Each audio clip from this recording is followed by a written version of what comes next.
Never say that you can't do something, or that something seems impossible, or that something can't be done, no matter how discouraging or harrowing it may be. Human beings are limited only by what we allow ourselves to be limited by, our own minds. We are each the masters of our own reality. When we become self-aware to this, absolutely anything in the world is possible. Master yourself and become the king of the world around you. Let no odds, chastisement, exile, doubt, fear, or any mental worry prevent you from accomplishing your dreams. Never be a victim of life. Be its conqueror. These are the words of Mike Norton. This is my entrepreneurship journey, a show about entrepreneurs, innovators, and thought leaders. I'm Difua Machele, and welcome.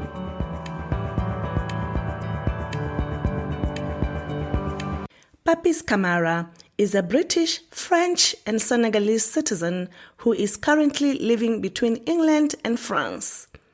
He is an executive with over 15 years of professional experience. He first had 10 years of international experiences in sales, marketing, and management within L'Oréal, the global leader in beauty. He has been leading digital startups in the UK and France for nearly 6 years. Since April 2022, he has been managing the digital strategy and growth marketing for a leading hair and beauty distributor in the UK.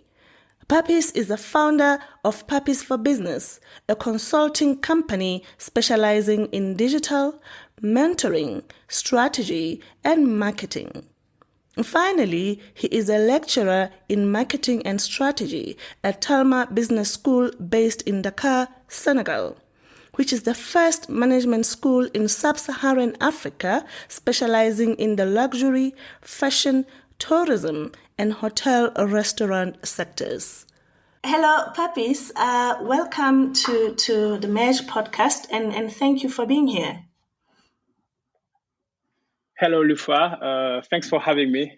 Papis, a few years back, I came across a post of a story of yourself that you shared on LinkedIn, and I read that post. I think maybe someone I know shared it, and when I read that story about you, it was a story of resilience. It was very uplifting for me, and hopefully for others as well. It was a story of determination and tenacity against all odds. Can you share that briefly? Share that story with us here about when Yes, sure. when you were left your home in Senegal as a 12-year-old boy. Yeah, sure, Lifua. Again, thanks for having me. So it's a post I made on LinkedIn in 2016, and when I was making the post, I didn't expect the post to go viral. But one thing was sure was when I was making the post, I spoke from my heart, like I always do. So basically, in that post, I said I left my home country, Senegal, which is where I'm from, at the age of 12. And at the age of 12, I went to an army school in Ivory Coast. It was my personal choice. It was following a test, an exam that I successfully passed. And to give you an example is at the end of the primary school, that exam is taken by roughly 2,000 people, and only 60 people are selected every year. And then that allows you to go to that school, which is it's army school, but as well you learn things from college and high school, and it prepare you for the best in life, because in terms of things you learn from the best students in that country. Mm-hmm. But not only that, you also learn from the army. So it's all about discipline, about making your own bed before leaving the dormitory, about waking up at some time, about making a lot of sports, because sports is not only good for your physique, it's also good for your mind, and all that discipline that comes within army. So and also it's a lot of brotherhood, because when I was in that school, the good thing is that we don't care where you come from, we don't care about your social status. It's the army, and army is like when people go to war, we all brothers. So we all win together, we all lose together, and it's never about he did this or he did that. It's about we did that and or we didn't do that. So that brotherhood has always been in me, which later on served me in my life. Because when I'm in a company and people talk about teamwork, it makes me laugh because in the army you can only do teamwork. Other than that, you cannot win a war. So yeah, I was in that school. It was amazing school for me. Amazing. I call it school of life. I have some friends there that now are in the army. Some others went to a civil life like myself. But because I was there for 6 years and it was in Ivory Coast, so I was barely seeing my family. So basically, I was seeing my family only 2 months a year. So imagine at the age of 12 seeing only your parents or your sisters 2 months a year. So obviously, it was very challenging. So that was part of the story I shared, and I said it was hard to rarely see my family. And then after that, after I had my A level, I came back to Senegal for about 2 years, where I studied law and English. And then after I moved to France. So when I moved to France, I was 21, and I joined a business school. But then when I arrived in France, it was my very first time in Europe. So I came, Lifwa, with dreams in my head and in my eyes, stars everywhere. That dream you have when you want to move abroad, you want to move somewhere. The dreams I still have, by the way, today. But then my dream got a slap on their face straight away, because within the first 4 6 weeks, I faced some discrimination, some racism, and I'm not going to list them all, but one of them was to find a flat, because I needed to find a flat. And I'll give you 2 examples. So I called that estate agent, speak to that agent, and then at the end, he asked me, "What's your name?" So I said, "Papis Camara." So when I was speaking to him, he couldn't necessarily tell where I was from, so he was fine with that. But as soon as I said my name, then there was like a silent from him. I said, "Are you still there?" He said, "Yeah, yeah." And he said, "See you at whatever 3 p.m. whatever in that location." And then when I went there, he didn't turn up. Then I made the link with the call, and when I gave him my name, and another one was again estate agent, book a meeting with him, say my name, everything. He still didn't make the link that I'm from Africa. And once he saw me, I could tell from his face he was like a bit like phased out. And then when he was showing me the flat, the visit was really quick, like really quick. And I said, "Okay, I'll let you know later." I never heard from him. So those two example were like wow, and or like I'm in France, and what people used to tell me, I'm actually facing it. And then when I was at my business school, I remember that there was an entrepreneur, because this podcast is about entrepreneur, right? So an entrepreneur who came to our business school to explain us the kind of job he was doing. So us as a students, we could see ourselves in his shoes, like in the terms of job we could be doing after being graduated. So in that conference or lecture, whatever, I asked him the question, because in that business school, I was the only one from Africa. It was a town in France, and then I used to get on well with all my classmates, most of them French, and some of them are friends for life. Then I asked that entrepreneur, a French guy, I said to him, "Since I've been in France, I was told that, or I heard that, people like me, get way less chances to get a job after they graduated than my white peers here." I was very direct. I said, "Is that the case? Will I have the same chances?" And then he wouldn't reply. Then I said, "Sir, do you want me to repeat my question?" And then there was a big silence in the whole auditorium, because all my friends were like, "Oh my gosh, what are you saying, Papis?" Like everyone was freaking out. And then I remember what he answered to me, which I will always remember. He said to me, "I heard well your question. I just wanted to make sure I give you the right answer." And he said to me, "The right answer is that, unfortunately, you'll have to do more than your classmates to get a job." And I was in France for less than 6 months. I was like, wow. I'm not getting a discount on my business school. Yeah, yeah, I'm paying as much as my white peers. yeah, I'm working as much of them, or sometimes even more than yeah. them. But I am told if I get a degree after this business school, like my peers, Yes, I'll have to work way more than them to get to a get a job. job. I'm like, wow. Huh.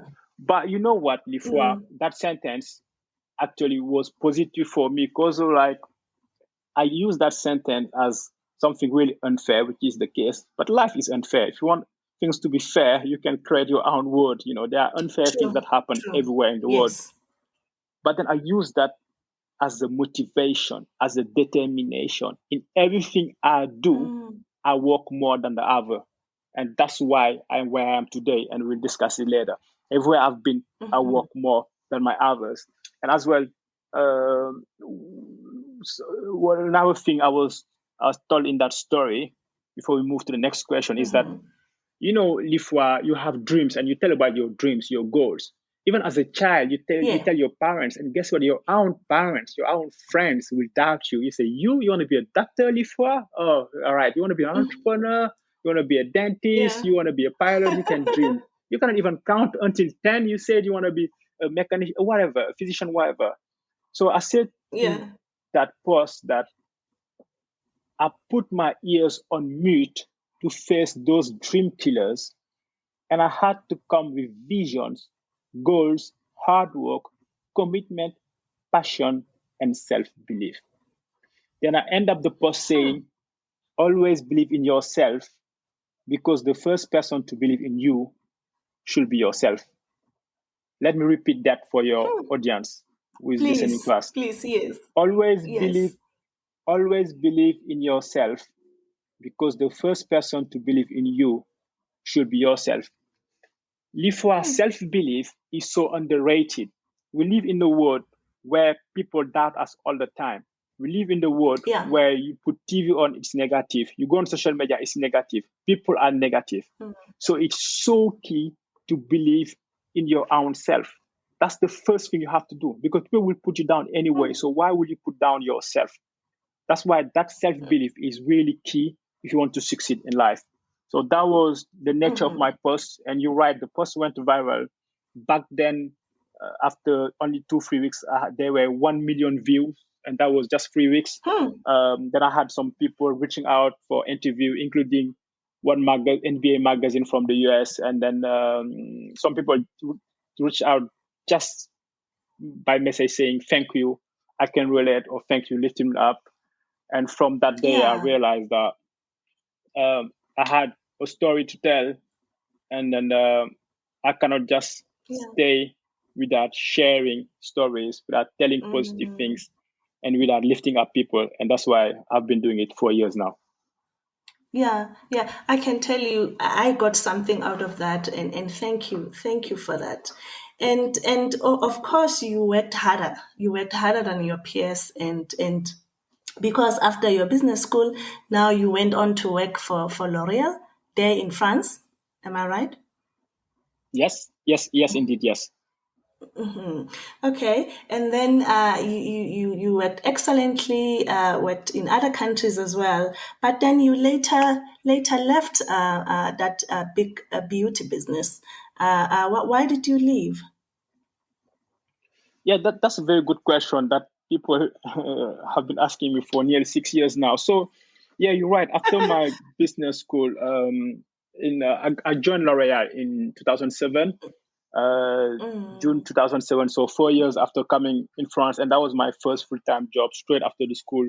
So obviously, I was blessed by okay. this opportunity and to join this amazing company because L'Oreal is the number one beauty company worldwide, and they have over 30 brands, well-known brands. Obviously, L'Oréal Paris, Gamay Maybelline, Garnier, other brands like Kiehl's, Yves Saint Laurent Beauté, Giorgio Armani Beauté, Lancôme, La Roche-Posay, Vichy, Redken, Kerastias, Mizani, Dark and Lovely, Sochin Carson.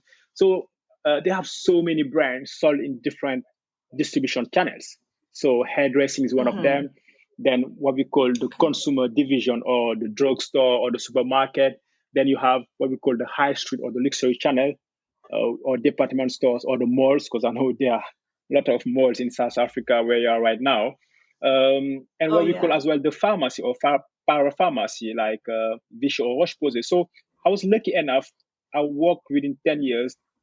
For 10 years, sorry, I worked within 3 out of the 4 channels where L'Oreal is present.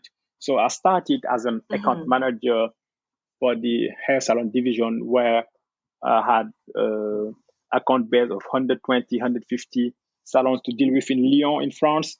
Then I was working as a marketing product manager for Redken, which is a salon brand in France. Then I was marketing manager for different brands for the professional division. Then got promoted in 2010 to be in charge of Social Carson Dark and Lovely, which is the number one hair care brand for African hair. So I was in charge of the US, Africa, UK, and France for the whole professional categories. Hence, I used to actually go to South Africa or the US or other countries to work with the educators, the sales team, the marketing team to make sure we have the right product catalog for the retailers, for the hair salons, but as well the right education tools, because some of the products can be so technical to use, including hair coloration. So we used to develop like tools that are user friendly, easy to understand, and so on and so on. And then after that experience, because we did so well and we had 20% growth year on year for nearly 3 years, I was promoted to move to the UK to be in charge of Lancome. So that's when I moved to the UK. That's nearly 10 years now.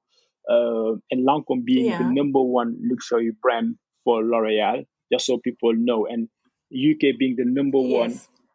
market for travel retail, so the airport business. So I was in charge of Lancome for many airports in the UK for nearly 4 years. So I have sales teams of about 25 people, including training people. Have people in the airports in Glasgow, Liverpool, Belfast, Manchester, Newcastle, Leeds, you name it. And that went really well because the brand under my leadership got Brand of the Year award in front of brands like Chanel, Guerlain, Mac Benefit. First time the brand got that award and never got it after me so far. Well, that showed that how Yeah. uh, my team performed. They worked really hard, and also that showed the relationship we Yes. had with the retailer and the airport. And then after that, before I was promoted to be in charge of the biggest customer of L'Oreal Professional in the UK. So hairdressers in Selfridges, Harrods, Harvey Nichols, which are the biggest department store, or hairdresser dealing with the Royal family, the Beckel family, the London Fashion Week. Um, and again, went really well. So overall, 10 years at L'Oreal, I loved it, enjoyed it, worked with some of the most talented people I've ever met in my life, was given a lot of Yeah. opportunities, as you can tell by now. And I was really passionate about the group, and I still am. But Lifua, in your career, sometimes you have to make decision and you have to make strategic decision. After 10 years Yeah. at L'Oreal, I had two options. Either do another 10, 20 years, which was the natural journey for me, and everyone was expecting that I was actually offered different job, or challenge Yeah. myself, go out of my comfort zone, and do something that will be the future.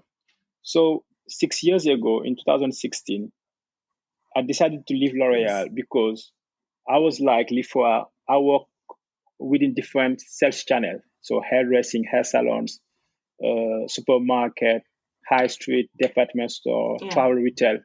But there was one channel I was missing, and that channel was the most booming one, which was online e-commerce. So I said to myself, Lifua, Ah.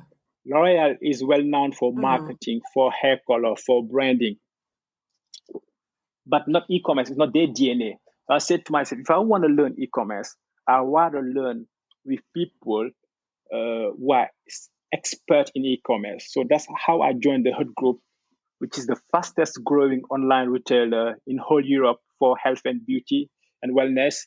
They have brands like Look Fantastic selling over 200 brands, beauty brands, the like of obviously L'Oreal, Estee Lauder, MAC, so many brands out there, Kerastase, Vichy, a lot of brands. And then I joined that company, which is actually based in Manchester, where I live, because they were in charge of the managing director for Glossybox. Now, Glossybox, Lifa, is an online beauty brand or digital native brand where people go on that website, they subscribe, and every month they get a box. In that box, there will be skincare, perfume, or makeup. And then every month basically you get that product. So I was managing that business, a team of roughly 20 people, business with a strong community.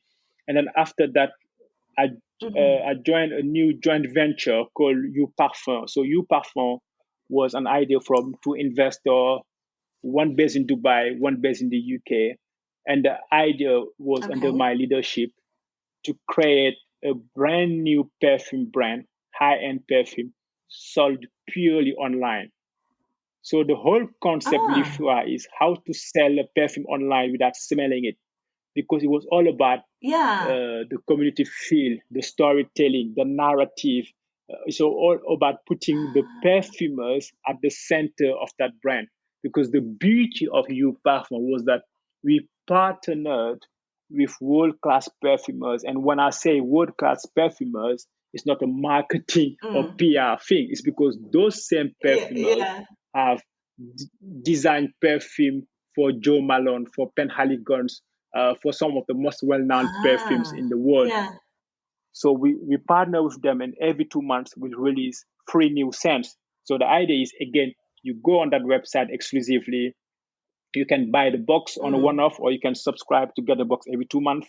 And if you like some of those sample perfume, you can order 100 ml on that website exclusively. You can personalize your bottle. I was thinking about you. This is for you, or this is for Lifua, and then get it delivered straight to your door. And that brand was nominated Best Niche Fragrance Launch in the UK last year.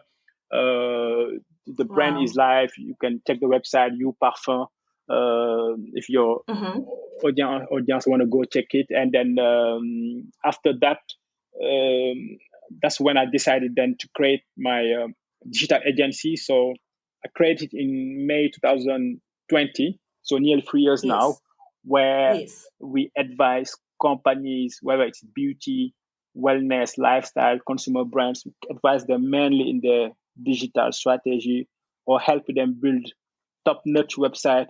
What I mean by that is user-friendly, easy to navigate, less pages to check out, amazing content, and so on and so on. But on top of that, in my agency, we also mentor mainly entrepreneurs, actually mentor a lot of entrepreneurs in Africa. We discuss that later. And we also help companies work on their marketing or on their branding. That comes as well with my L'Oreal background. And alongside that, for over a year now,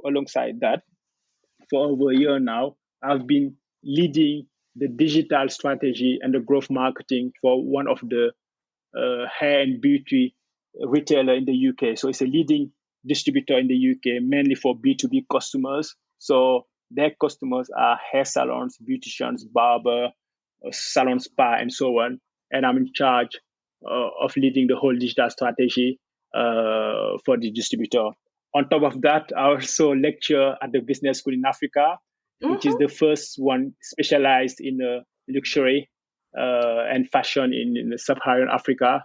So it's based in Senegal. It's called Thelma Business School. Do it virtually. I do it virtually. I'm very passionate about it. So that's my story and my journey so far. And now I feel like a good perfume.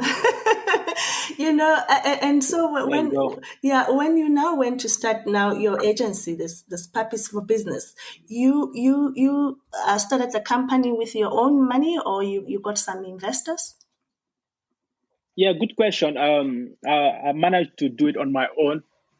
So Papis4Business was self-funded, thanks God. But again, it's because I say to people, you have to be financially educated. You cannot rely on one source of income. So I've been working for 15 years, but I made as well, without going into details, obviously here, some strategic investment in my private life that allow me to have different stream of income. and that also allows me to finance my own company. So I didn't need any investor when I was launching my own company. Thanks God for that. Ah, lovely. So now, of course, with your experience and you funding your business. Now, when starting, in those first few months, did you meet any challenges? That you are like, okay, now I'm on my own. I Yeah, no longer have the luxury of being in big corporate, and these are now the challenges I face.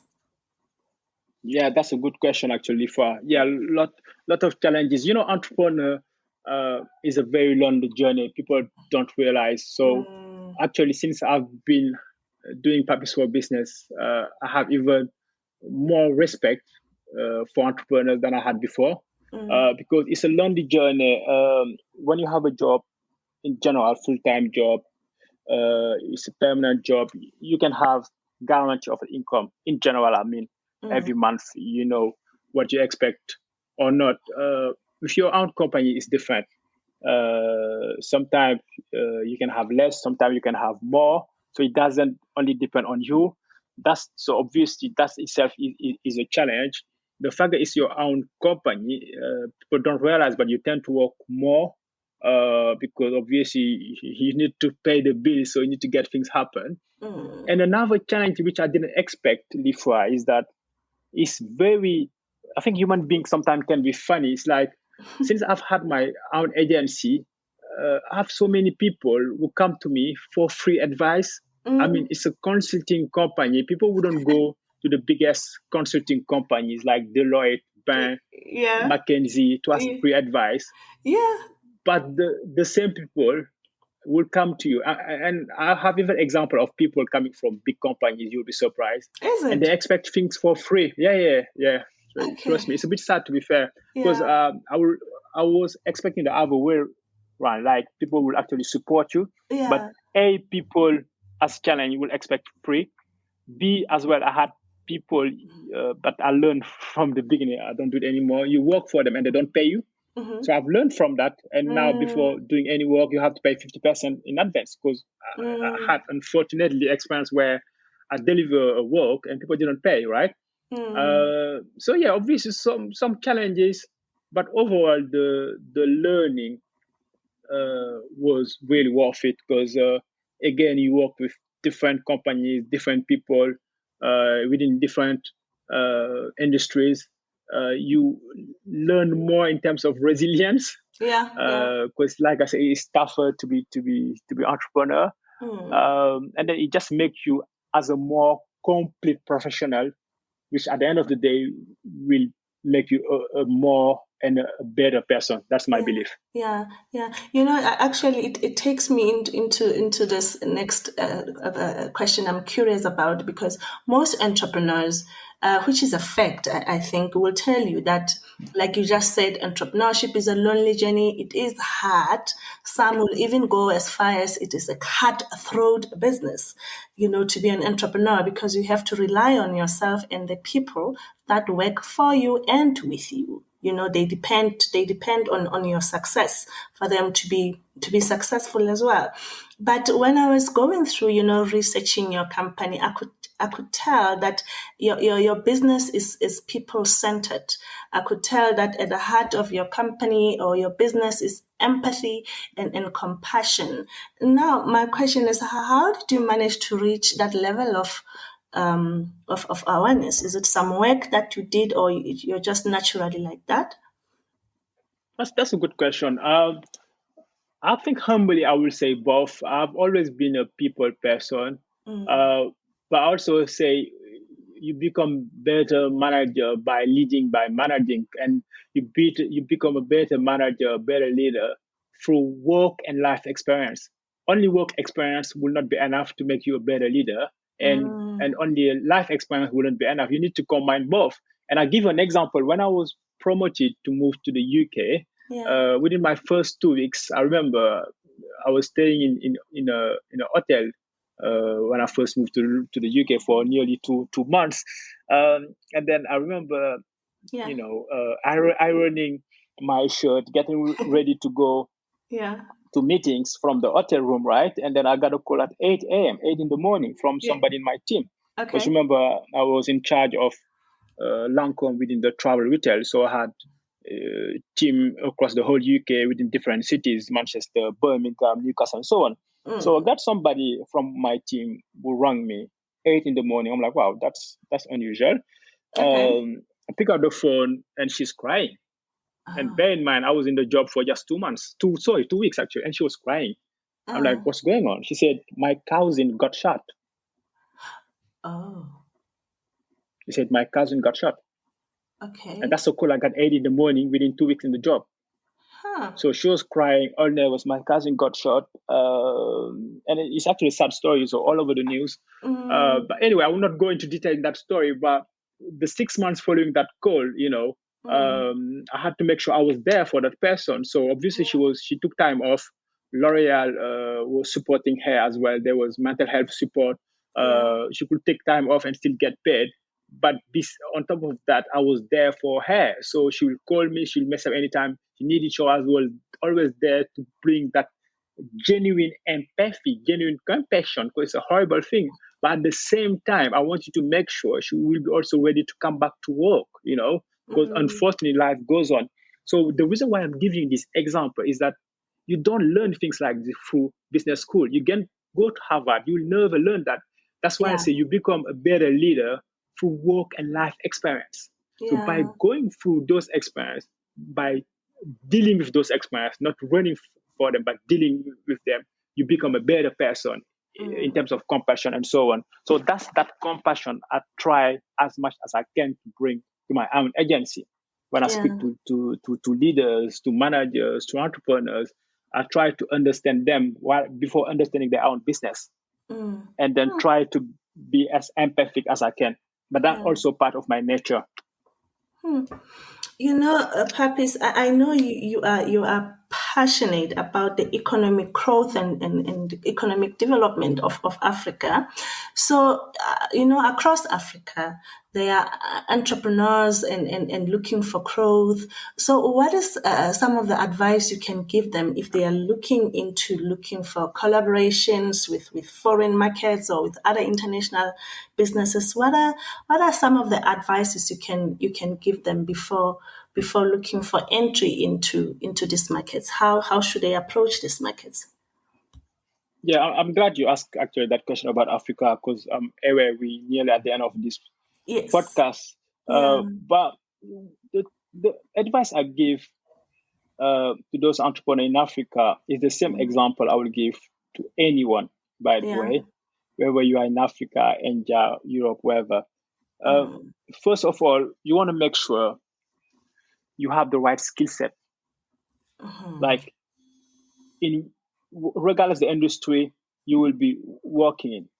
So you want to make sure you have the right skill set. If you want to work in fashion, in beauty, in Mm. wellness, in IT, in tech, whatever, make sure you learn about it. If you want to work in marketing, in digital, in communication, you need skill set.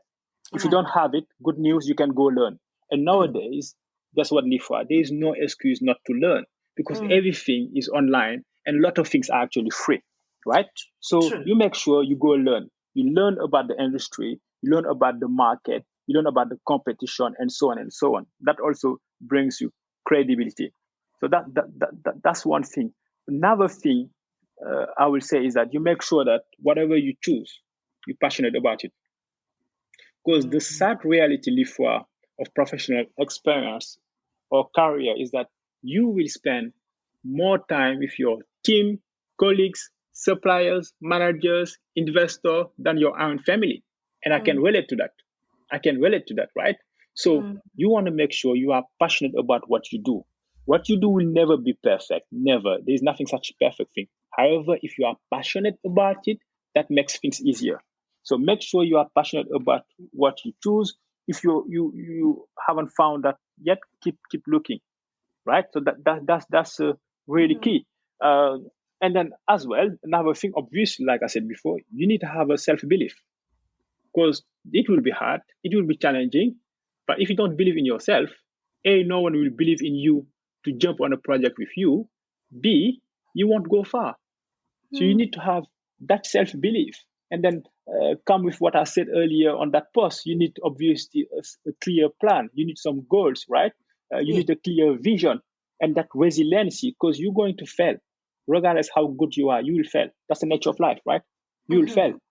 And then the last thing is that if you have that idea to become an entrepreneur in Africa, the good thing is Africa allows you to think, I think, way more out of the box than many continents. There are so many things to do. I actually believe that Africa is the continent for entrepreneurs. More than 50% of the population is under 30 years old. So obviously, in terms of potential for growth, is huge.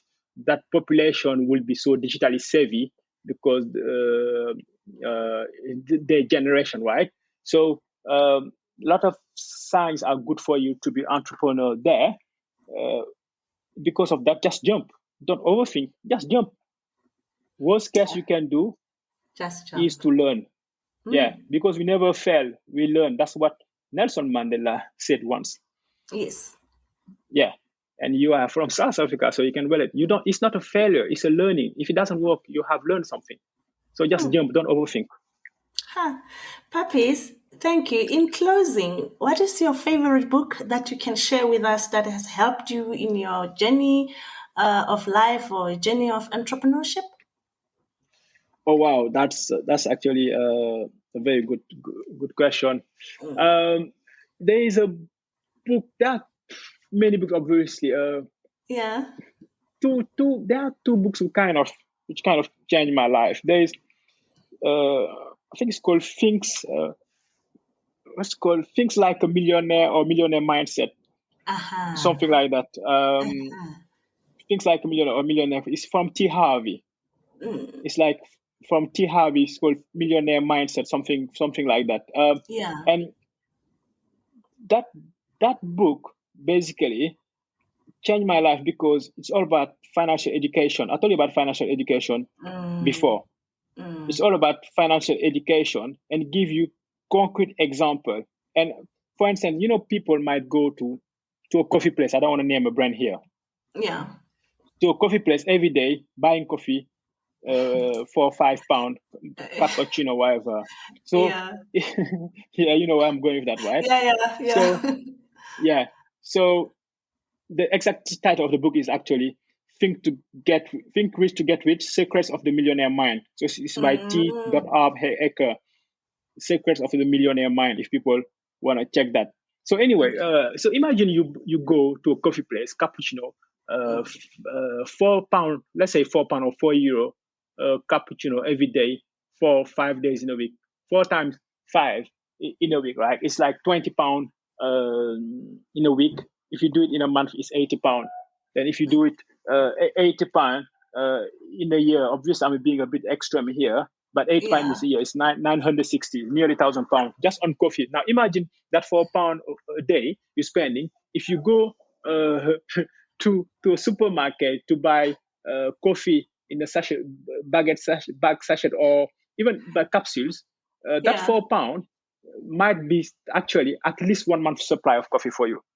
So that's those decisions you're making on a daily basis. You don't realize, but you actually, exactly. So that book changed my life because since I've read that book, that made me financially aware, that made me financially educated, and that helped me to invest in things that matter. So many people invest in things that don't matter. You might go out, spend money on clothing, on night out, on whatever. Okay, I'm not saying to do it. I love fashion. I still do it. But in terms of priority, I spend money on things that matter, right? Investment matters. If you want to invest in a property, it's really key. If you want to invest in yourself, people will go out, buy the latest iPhone, whatever, but they never buy a book. Talk about books. They never get a book. They never go to a conference, right? They never jump on a podcast. The biggest investment you can make is the investment in yourself. So that book literally has changed my mindset and my life as well. And there was another book called The Power of Positive Thinking, because it's by Norman Vincent Peale. The Power of Positive Thinking. That book has changed my life. It's so powerful because, like I said, people are so negative. So it helps you to think positive. And there's an example we all do. Sometimes, Lifwa, you are thinking in your head about something negative, right? Yes. And then 2 minutes later, you are like, why am I thinking about something that negative? And so in Yeah. that book, he gives you some tips like, whenever you think of something negative in your mind and you keep going there, switch that thought to positive thought. Imagine last time you were having an amazing meal, or you were at a spa, or you were at an amazing holiday destination. That positive memory straight away. So it's kind of exercising your mind, because the mind is powerful. For people, when they go to a fuel station, they check double, triple times before to realize if this is diesel or essence, right? They check Yeah. it's the right fuel. Even though it's Yeah. written, they double check, but they will never check what is going into their mind.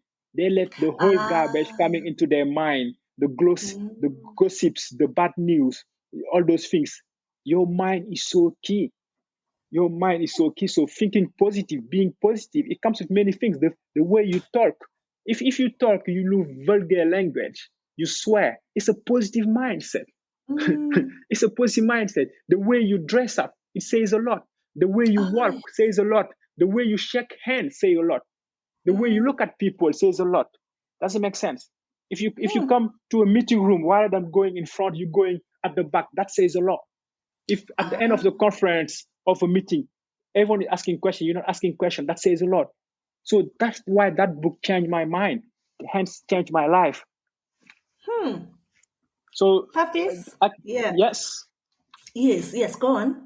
Finish. Yeah, I was just saying, obviously there are many books, but if there are two books I would recommend is The Power of Positive Thinking.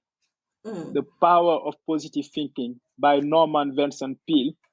And the other one will be Secrets of the Millionaire Mind. Secrets of them. I'm definitely going to check this one. Secrets of the Millionaire Mind. Yeah. Think rich to get rich. Secrets of the Millionaire Mind.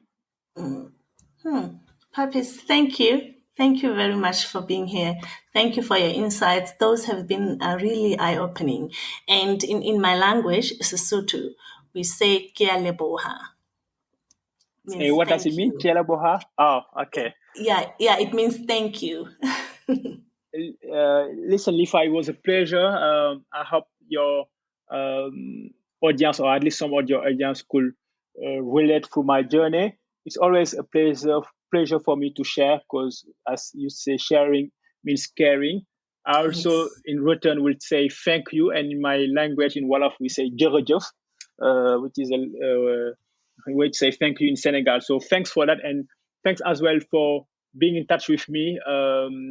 You knew about me from that post apparently on LinkedIn 5-6 Yes. years ago, and then you also show determination in getting in touch and making this happen. So thanks for that. And I know your podcast is a brand new podcast. Hopefully you'll have many entrepreneurs, but as well many leaders or many students or many people coming to share their Yes. experience. Because when you share your experience with someone, not only you can make a difference in their person, but by sharing you also learn. So it's a mutual learning. So I wish you all the best for this, and then may God make things easy for your podcast. Thanks for listening to our show this week. If you enjoy our show and would like to support us, help us by spreading the word. Tell your friends about Mej and engage on social media. Follow us on Twitter, Instagram, and Facebook. Our handle is @Mej Podcast. Mej My Entrepreneurship Journey on LinkedIn. If you would like to engage with us privately, drop us an email at defour@mejpodcast.com. Remember, we are available and streaming wherever you get your podcasts. I'm Defour Machele, and you've been listening to My Entrepreneurship Journey.